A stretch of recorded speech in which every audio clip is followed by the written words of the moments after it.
역사를 주관하신 분은 하나님이신 줄로 믿습니다. 개인의 역사, 또 이 국가의 역사, 민족의 역사, 모든 이 세상을 다스리시고 주관하시는 분은 오직 하나님이세요. 그래서 그분의 손에 다 달려 있는 것입니다. 이 이사야 선지자는 지금까지 계속해서 하나님께서 앞으로 될 일들, 과거에, 현재, 미래 모든 되어지는 그런 일들에 대해서 말씀을 계속 받으면서 하나님을 알아가면 알아갈수록 그의 마음 가운데 이 분명한 신앙 고백을 하게 됐다는 것이요. 바로 그 하나님을 높이고 하나님을 찬양하지 않을 수 없다는 것입니다. 여러분, 우리가 하나님을 알아가면 알아갈수록 그 하나님에 대한 깊이와 넓이와 높이가 더해가면 더해갈수록 그분을 높여드리지 않을 수 없는 거예요. 정말 하나님은 위대하신 분이십니다. 그 하나님을 얼만큼 내가 아느냐, 너무 중요한 것입니다. 똑같은 예수를 믿는데도 정말 어떤 사람은요, 하나님이라면 그냥 어쩔 줄을 모를 정도로 그렇게 주님을 사랑하고 주님을 가까이 하고 그분에게 정말 기쁨이 되려고 하는 그런 신앙생활이 되어진, 그냥 시선이 오직 하나님께로만 향하는 그런 신앙생활이 되는데, 어떤 사람들은 그 하나님을 경외하는 것이 별로 없는 거예요.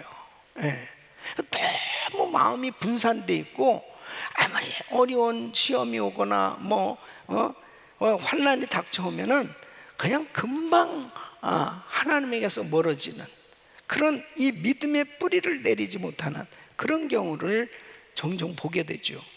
여러분, 신앙생활 하면서 한번 자신을 생각해 보세요. 내가 신앙의 연륜, 신앙생활을 오래 했는데 정말 내가 하나님을 어느 만큼 알고 하나님을 섬기고 있는가?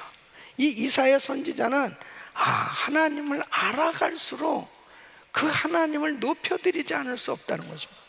그러니까 신앙의 연륜이 점점 쌓여질수록 사실은 하나님을 더 영화롭게 해드리고 싶어하는, 그분을 높여드리고 그분을 찬양하고 그리고 그분의 기쁨이 되는 신앙생활이 되어야 그게 정상입니다.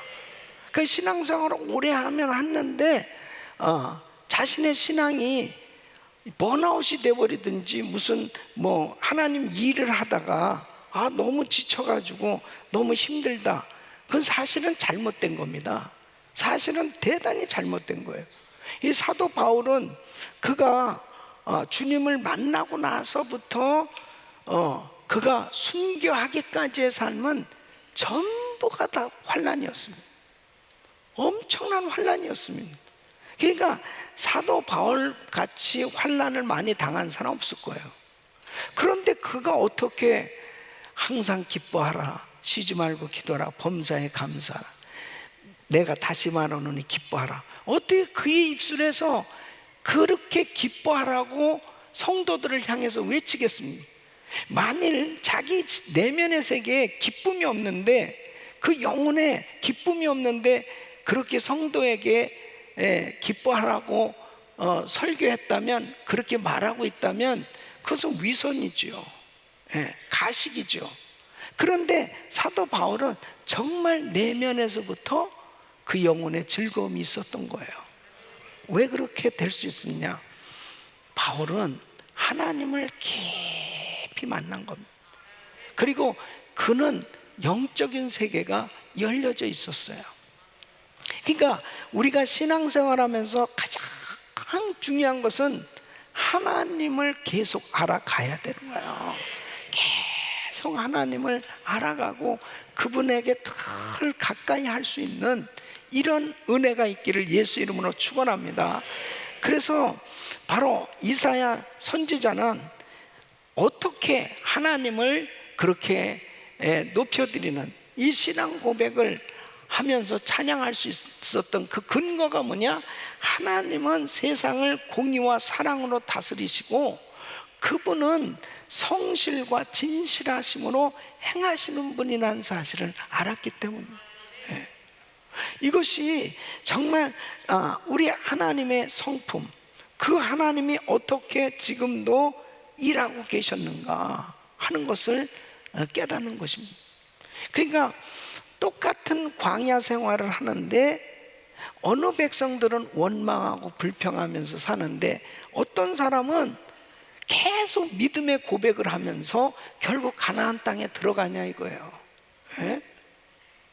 어떤 사람은 같이 이렇게 1000번째 기도를 합시다 하고 선포했을 때 충실하게 1000번째 기도를 하면서 정말 응답을 하나씩 기도한 대로 받아가면서 하나님의 역사를 경험해 가는 사람이 있는 반면에 1000번째를 하는지 2000번째를 하는지 3000번째를 하는지 나하고 별 상관이 없어. 예. 그냥 나는 내 방식대로 하면 돼. 교만입니다. 하나님께서 나에게 그렇게 은혜 주시려고 주의 종을 세워서 또 교회를 통해서 하나님 말씀하실 때는 진실된 마음으로 겸손하게 순종하면 역사가 일어나는 거예요. 예. 그래서 보통 학교에서 공부 잘하는 학생들은 그냥 선생님이 시키는 대로 하는 애들이 잘하잖아요.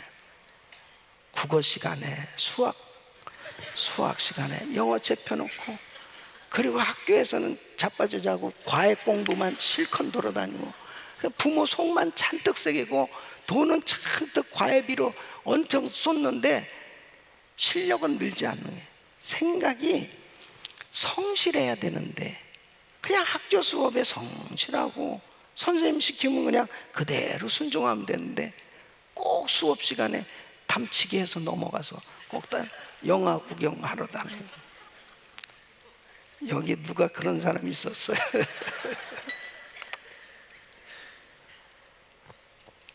깨닫고 나서 보니까 아유, 그때 철이 너무 없었구나.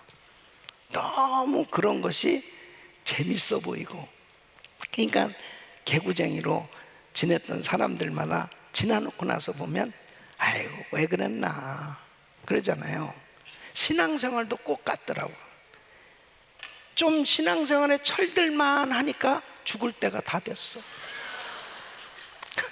죽을 때가 다 됐어요. 아이고, 내가 좀 진작 열심히 좀 한번 믿어볼 걸. 아니요, 오늘 하루라도 진실되게 믿으면 되는 거예요. 예. 이게 참 중요하더라고요. 예. 그러니까 바로 이 이사야 선지자는 하나님을 알아가면서 이분의 성실함과 이분의 진실하심을 찬양하지 않을 수 없을 뿐 아니라 하나님의 백성들, 그 하나님께서 가난한 자와 약자인 하나님의 백성들의 빈궁한 자의 보장이시며 환난당한 빈핍한 자의 보장이 되어주신다 하는 걸 압니다. 피난처가 되어주시고 그들의 그늘이 되어주시는 하나님. 그러니까 세상에 우리가 이렇게 어려운 환난과 시험을 당할 때 누구에게 피하겠습니까? 누구에게 하소연을 하겠어요? 누구에게 정말 나의 어려운 문제를 내놓겠냐고요? 바로 우리의 피난처는 오직 예수. 나의 힘이 되신 여호와여, 내가 주를 사랑하나이다. 바로 그분에게 피하는 자는 복이 있는 거죠. 그러니까 정말 그 하나님을 향해서 내가 그렇게 부르짖을 수 있다는 거예요. 다윗 왕처럼 수많은 시험과 환난 속에서도 그가 늘 찬양할 수 있었던 게 그의 마음 가운데 확신이 있었어요. 하나님은 나의 피난처시다. 다 죽을 것 같은, 망한 것 같은 그런 위기에 처했었지만은 역전승을 거두게 하시는 하나님, 이것이 믿음의 역사인 줄로 믿습니다. 그래서 우리가 신앙생활하면서 기도하는 거예요. 그래서 하나님 앞에 매달리는 겁니다. 아멘. 네. 이번에도 GTD 193기에 많은 캔디데이트들이 오게 됐는데요.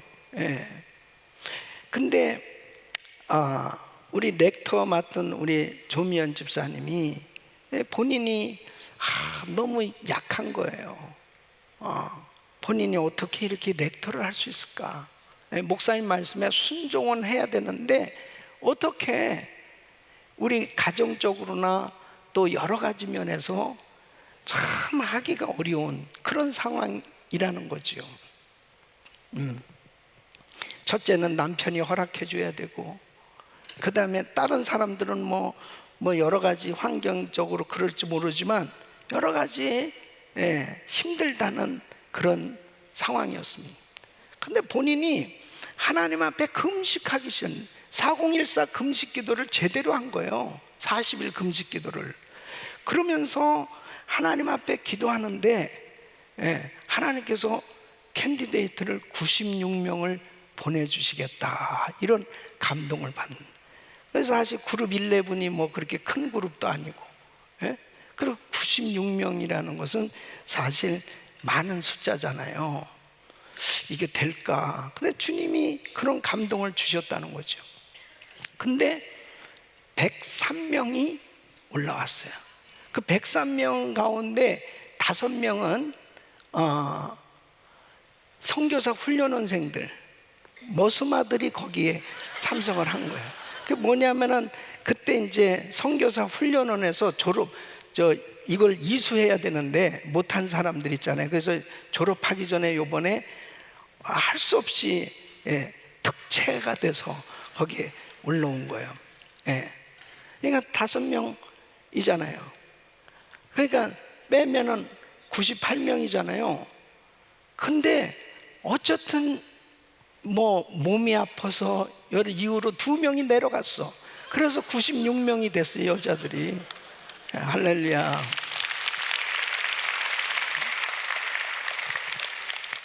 하나님은 살아 계십니다. 이번에 엄청 은혜가 쏟아진 거예요.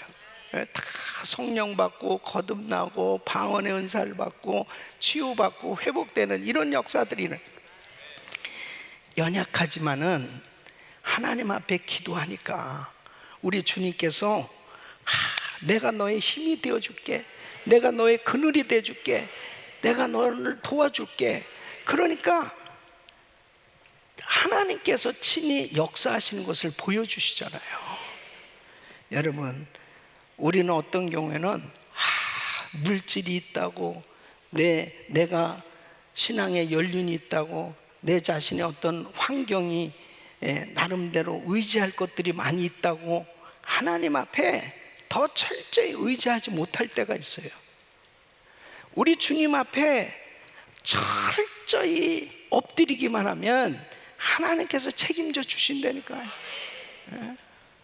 하나님께서는 오늘도 역시 마찬가지예요. 여러분들이 정말 그 하나님을 확실히 알고 그 하나님 앞에 가까이 나가기만 하면 여호와로 자기 하나님을 삼은 나라, 곧 하나님의 기업으로 빼심받은 백성은 복이 있도다. 이게 정말 기도하는 성도들이 행복한 거예요.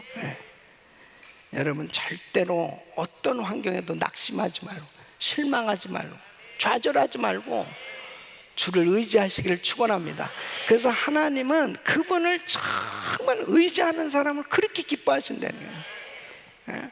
절대로 우리는 조금이라도 사람 의지하지 말고 환경 의지하지 말고 어떤 것도 의지하면 안 돼요. 하나님만 의지해야 돼요. 하나님만. 그래야 하나님의 영광이 드러난다는 거예요. 자, 오늘 이 6절로 8절에서 보면요, 하나님을 구원주로 믿고 기다린 자는 천국잔치에 참여할 수 있다 하는 것입니다. 여러분, 하나님께서 이제 연회를 베풀어 주신다는 것입니다. 자, 6절 말씀 한번 읽어보겠습니다. 시작. 만군의 여호와께서 이 산에서 만민을 위하여 기름진 것과 오래 저장하였던 포도주로 연회를 베푸시리니 곧 골수가 가득한 기름진 것과 오래 저장하였던 맑은 포도주로 하실 것이며. 그러니까 만군의 여호와께서 이 산에서 만민을 위하여 기름진 것과 오래 저장하였던 포도주로 연회를 베푸시리니, 이것은 이사야 당시에 이 구원받는 성도들에게 성취된 말씀이 아니고 종말에 이루어질 바로 이 어린 양의 혼인잔치에 참여할 그것을 지금 예언하고 보여주고 있는 거예요. 예? 그런데 보십시오. 자, 이사야서 55장 1절로 2절에 보면은 우리 한번 같이 읽었으면 시작. 너희 목마른 자들아 물로 나오라. 돈 없는 자들아 너희는 와서 사 먹되 돈 없이 값 없이 와서 포도주와 젖을 사라. 너희가 어찌하여 양식 아닌 것을 위하여 은을 달아주며 배부르게 못할 것을 위하여 수고하느냐.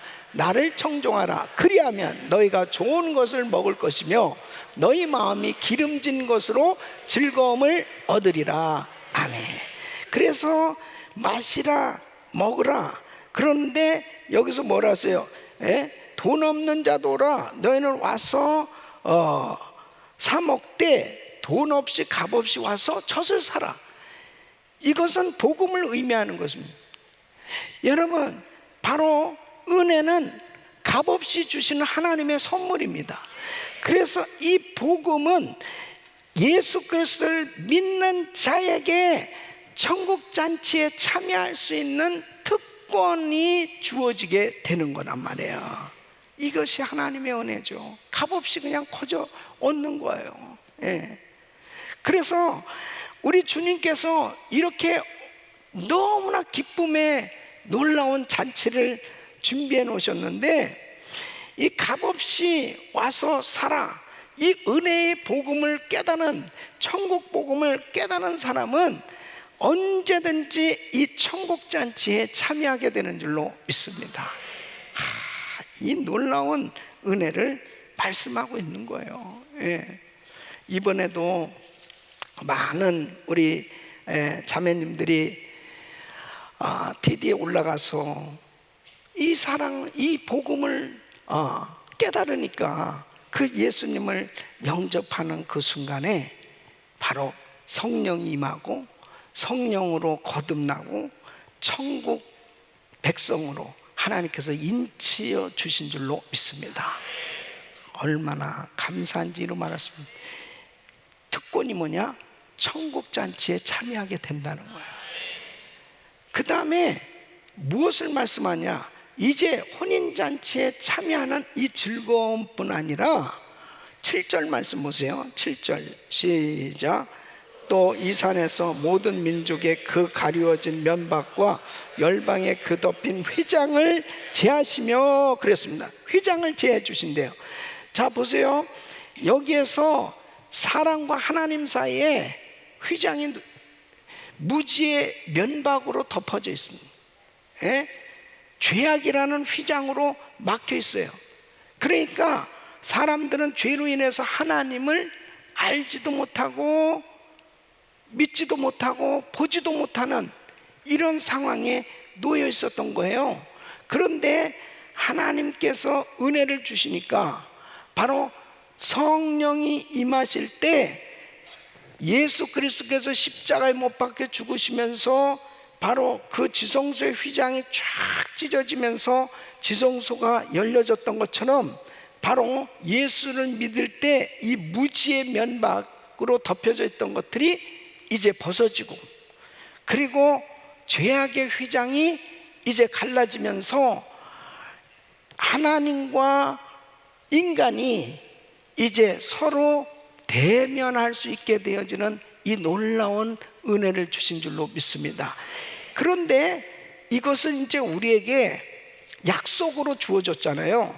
그런데 이 날이 되어지면은 이제 완전히 하나님을 이제 실제로 보게 되게 된다는 거예요. 그래서 계시록 22장 3절에 보면 그날에 어떻게 돼요? 다시 저주가, 우리 같이 시작. 다시 저주가 없습니다. 하나님과 그 어린 양의 보좌 그 가운데 있으리니 그의 종들이 그를 섬기며 4절 말씀은 그의 얼굴을 볼 터요 그랬습니다. 그의 얼굴을 볼 터. 그러니까 하나님의 얼굴을 맞대어 보게 될 날이 와요. 참 너무나 감격스러운. 그러니까 하나님과 우리 사이의 장애물이 완전히 치워지니까 완벽한 교제가 이루어지는, 완벽한 교제가 그분과. 여러분 고린도후서 3장 14절로 16절 한번 읽어보겠습니다. 시작.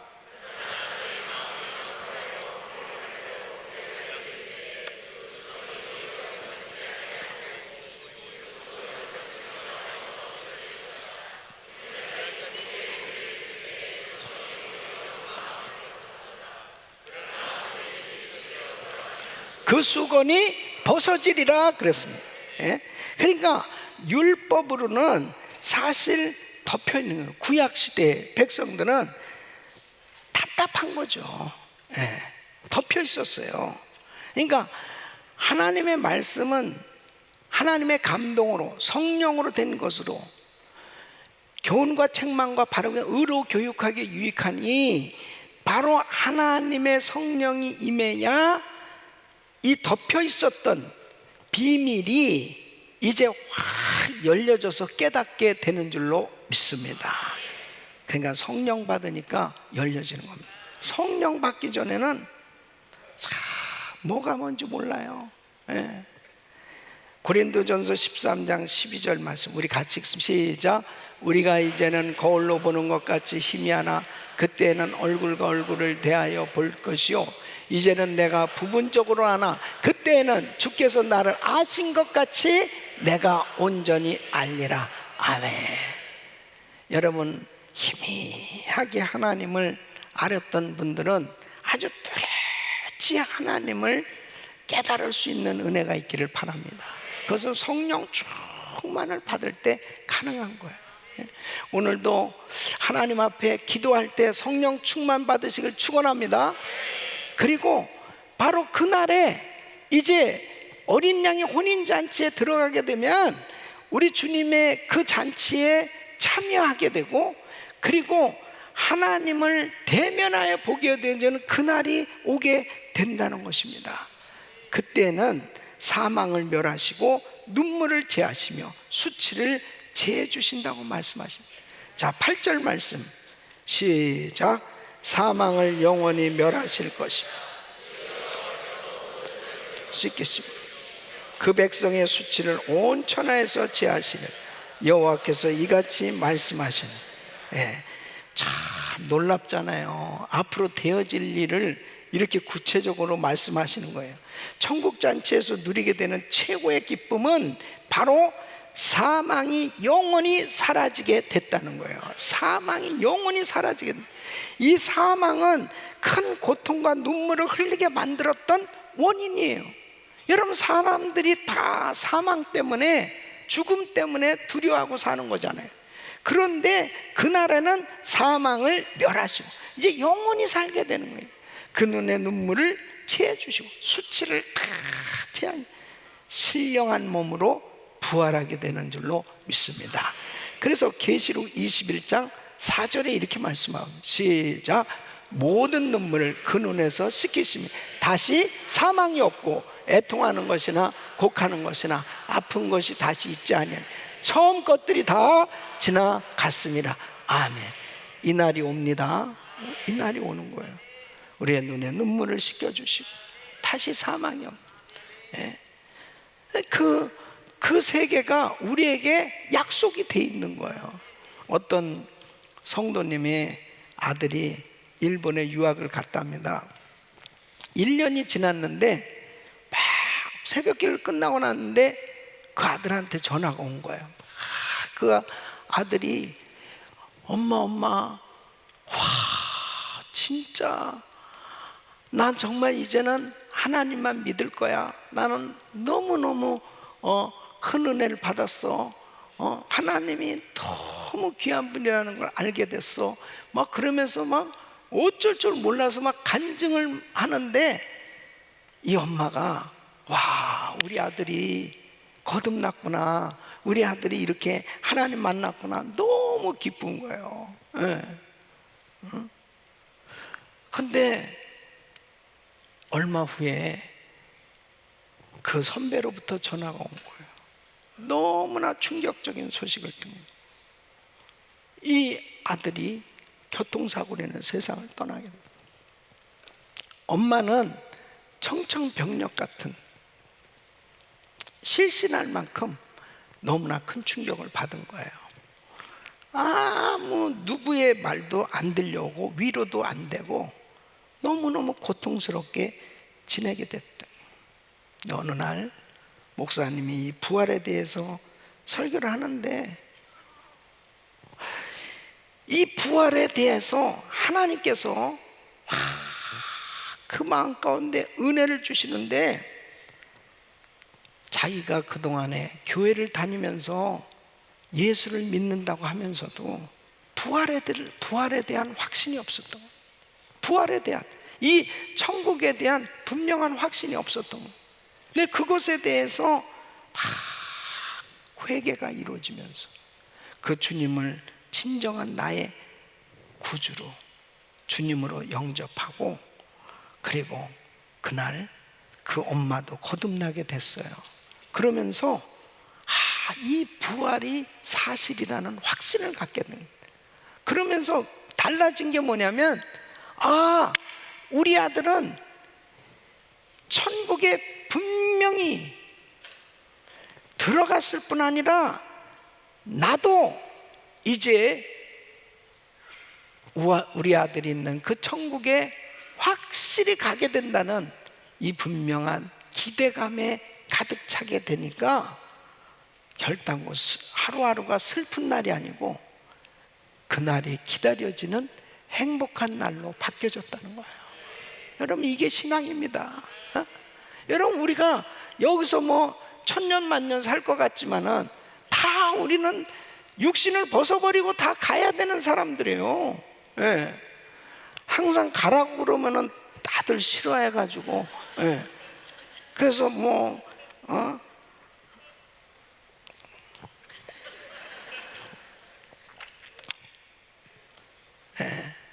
그러나 어쨌든지 간에 제가 예언합니다. 100년 후에는 여기 다 갈 사람들이에요. 목사님, 난 그 후에도 있을 땐 그냥 있어. 그럼 있어. 그래서 뭐 그거 가지고 우길 필요 없어요. 근데 진짜 중요한 건 한 번은 이 세상을 떠나야 되는. 근데 저는 자꾸 이런 설교를 할 때마다 늘 제가 우리 성도님들한테 제 비전 얘기하잖아요. 제 소망을 얘기하잖아요. 나는 안 죽을 것 같다는 거. 나는 확실히 들림 받을 것 같아요. 들림 받. 그러니까 저하고 같이 들림 받자고요. 들림 받. 그래서 어느 순간에 주님이 착 재림하실 때 우리가 싹 신령한 몸으로 변화를 받아 들림 받거든요. 들림 받고 믿음 없는 사람들만 남아 있습니다. 주로 교회에서 졸던 사람들끼리만 딱 만나게 돼요. 그래서 어느 날 교회 딱 왔더니 교회가 통통 빈 거야. 이거 다들 어디 피크닉 갔냐. 근데 보니까 2층에서 좋은 사람, 1층에서 좋은 사람, 옆층에서 좋은 사람, 이런 같이 반상회를, 가정교회를 꾸렸다는 그런 전설 따라 삼절. 여러분, 우리는 꼭 들림 받아야 돼요. 들림 받아야 됩니다. 그러니까 하나님께서 이건 분명한 약속을 우리에게 주셨거든요.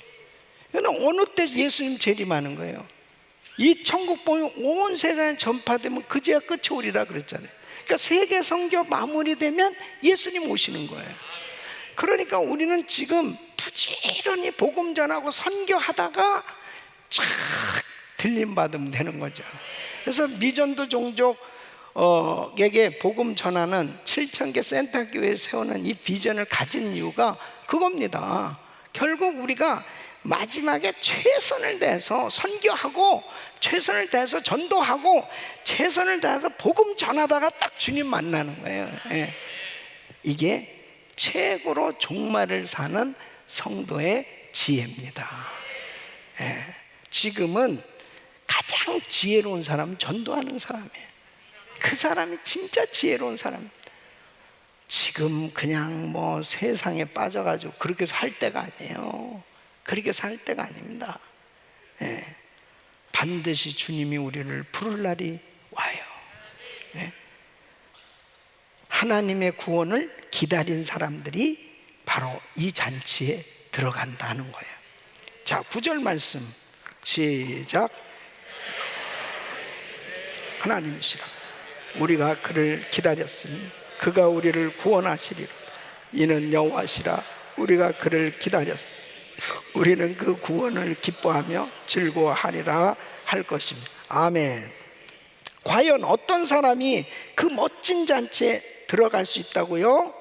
바로 그분을 간절히 기다리고 기다리면서 바로 구원받은 하나님의 성도가 들어가게 되는 줄로 믿습니다.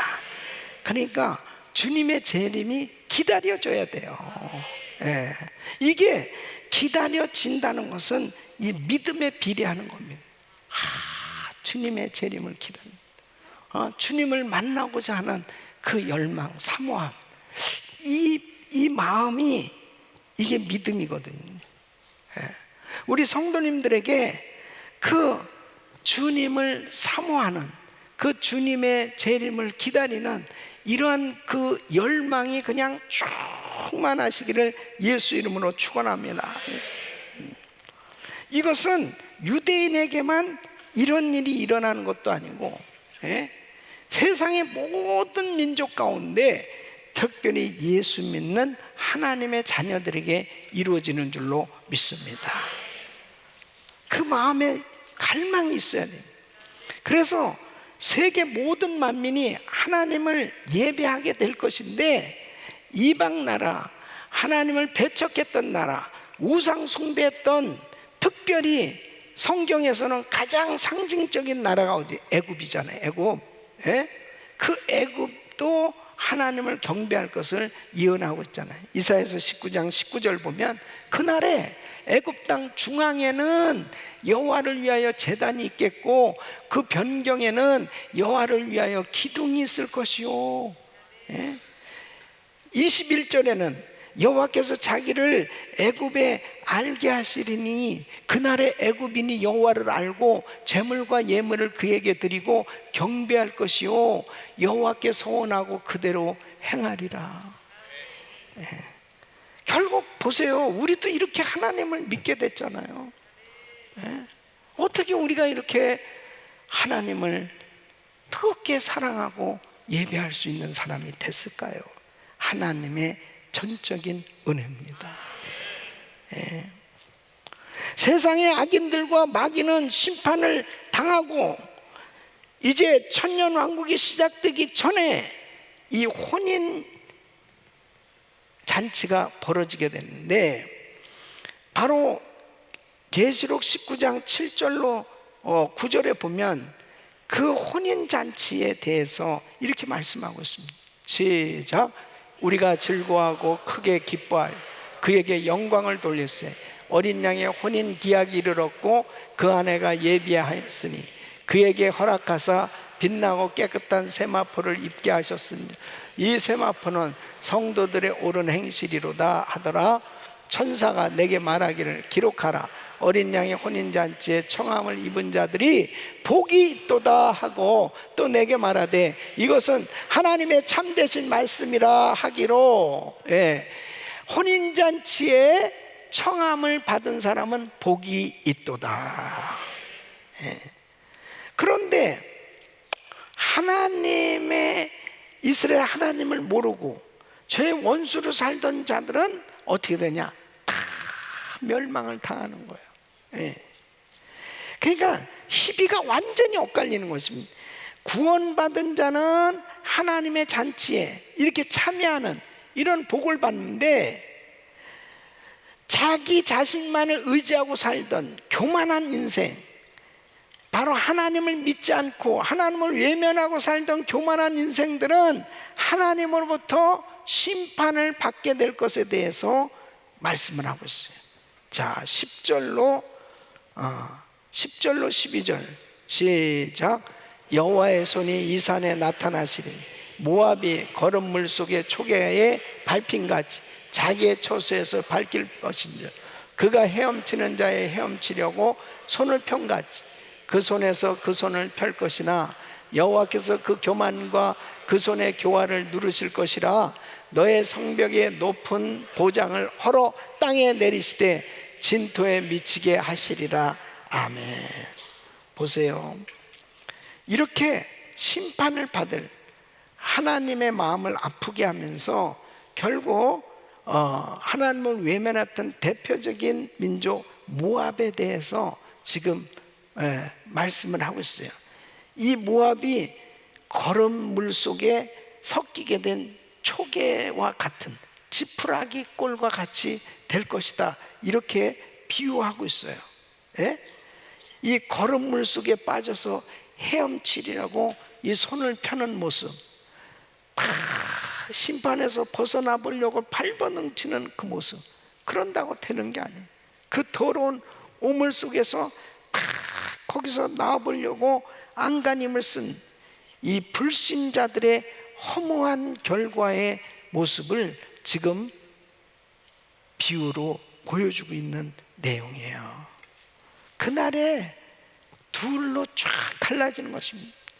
구원받은 하나님의 자녀들은 혼인잔치에 참여하고 기쁨의 그 잔치에서 그 영광스러운 그 자리에 있지만, 구원받지 못한 사람들의 모습은 이렇게 비참한 된다는 거예요. 그래서 데살로니가 후서 1장 7절로 9절에 보면, 우리 같이 읽습니다. 시작. 환난 받는 너희에게는 우리와 함께 안식으로 갚으시는 것이 하나님의 공이시니, 주 예수께서 저의 능력의 천사들과 함께 하늘로부터 불꽃 중에 나타나실 때에 하나님을 모르는 자들과 우리 주 예수의 복음을 복종치 않는 자들에게 형벌을 주시리니, 이런 자들이 주의 얼굴과 그의 힘의 영광을 떠나 영원한 멸망의 형벌을 받으리라. 아멘. 얼마나 끔찍한 거예요. 예. 그러니까 정말 구원받지 못한 사람들의 그 마지막에 되어질 일은, 이거는 상상할 수 없는 고통입니다. 예. 여러분, 그 윌리엄 부스, 1800년대에 하나님께 위대하게 쓰임받은 구세군의 창시자예요. 전도자였던 이 윌리엄 부스, 이분이 결정적으로 이렇게 하나님 앞에 헌신하게 되어졌던 그 계기가 있었습니다. 그 영국으로 가던 기차를 타고 갔는데 하나님께서 놀라운 환상을 보여주니, 아주 그냥 하늘이 까매지면서, 그러면서 천둥 번개가 치면서 비가 쏟아진 이 바다에 이 배가 팍 파선이 되면서 수많은 사람들이 물에 빠져가지고 막 나왔다가 어떤 사람, 나오지 않는 사람 막 죽어가는 거예요. 그러다가 쫙 가판이 나오는데, 평평 가판 위에, 거기에서 막 사람들이 그 가판 위로 겨울러 오는 거예요. 먼저 구원받은 사람들은 열심히 그 사람들을 살려냅니다. 열심히 살려내는데 그것을 살려내는 일을 직업으로 한 사람은 소수였다는 거죠. 그리고 어떤 사람들은 너무나 충격은 뭐냐면, 자기 아내, 자기 남편, 자기 자식, 자기 부모가 막 거기서 그냥 죽어가는데도 그냥 아무 무관심하면서 그냥 딴짓을 하고 있는 것을 보면서, 저렇게 막 세상에서는 죽어가는 영혼이 그렇게 많은데, 그 죽어가는 영혼에 대한 관심이 얼마나 없는가, 그것에 대해서 하나님이 또렷하게 보여주니, 내가 무엇을 위해서 정말 살아야 될 것인가. 영혼 살리는 일을 위해서 해야 돼요. 영혼 살리는 일을 위해서 해야 돼요. 내 가족 가운데 구원받지 못한 사람이 있는데 딴짓하더라고요. 다른 사람은 바이올린 키고 있고, 어떤 사람 막 돈 번다고 돌아다니고, 어떤 사람 막 여행단 즐기고, 그런 것들을 쫙 보여주시면서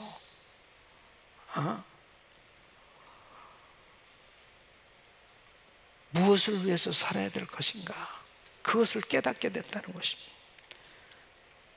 사랑하는 성도님, 지금이야말로 더욱더 우리 주변에 그 영혼에 대해서 관심을 갖고 복음을 전해야 될 줄로 믿습니다.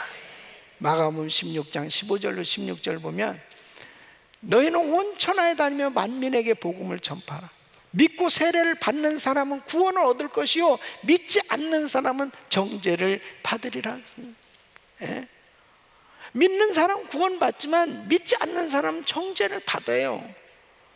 그렇기 때문에 누군가가 복음을 전해줘야 된다는 거예요. 누군가가 살리려고 복음을 전해줘서 이 복음을 받으면 사는 거라. 받으면. 예?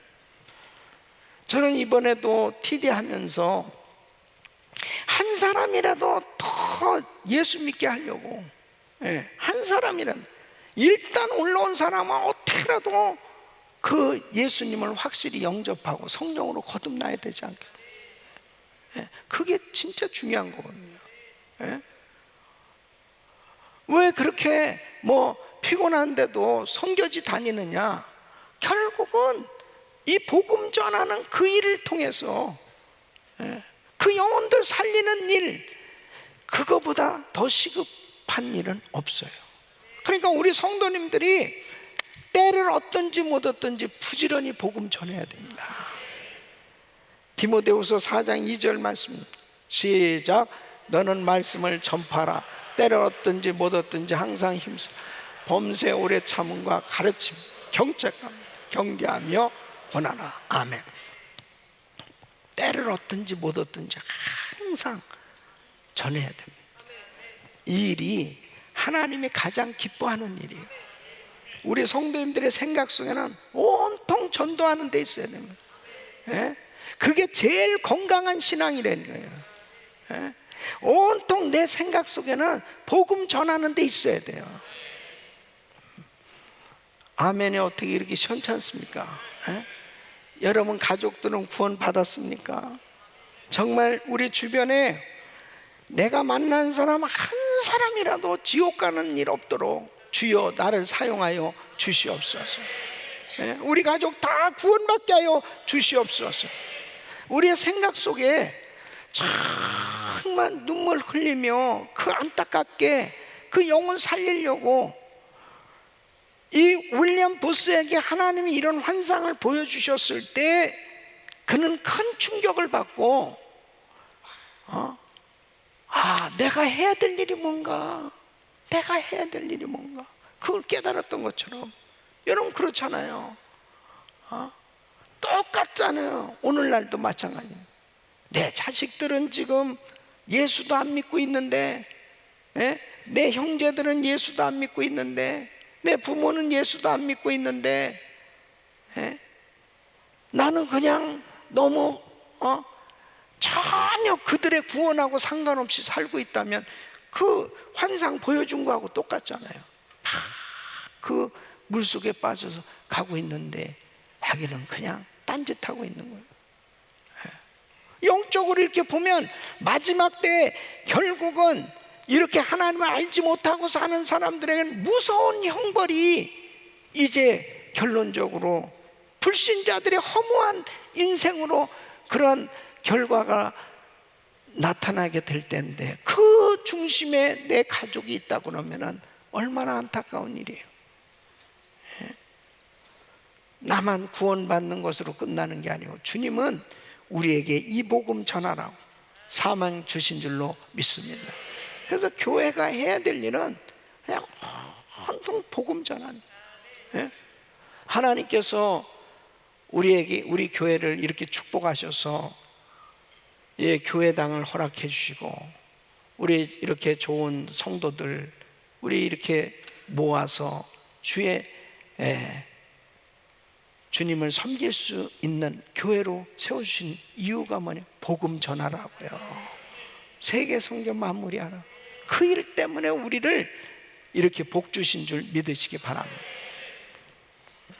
주님 앞에 오늘 밤 부르짖고 기도할 때 다시 한번 하나님께서 우리에게 주신 사명이 우리 교회에 주신 사명이 어떻게든지 때를 얻든지 뭐든 부지런히 전도하고, 그저 이번 주일도 내가 정말 이번 주간에 어느 만큼 사람들에게 복음을 전해서 그 열매로 교회로 데려왔어. 그가 또 나와 똑같이 함께 같이 전도하러 같이 돌아다니. 그래가지고 내가 맨 처음에는 혼자 다녔는데 내가 전도한 사람이 또 같이 나의 동역자가 됐어. 같이 그 다음 주엔 또 3사람이 되고, 그 다음엔 4사람이 되고, 그 다음엔 5사람이 되고, 6사람이 되고, 7사람이 되고, 막 10사람이 되고, 그렇게 얼마나 신나겠어요. 우리가 해외 선교도 하지만 또 복음, 예루살렘과 이 지역을 복음화시키는 이 일은 또 우리에게 주신 일인 줄 믿습니다.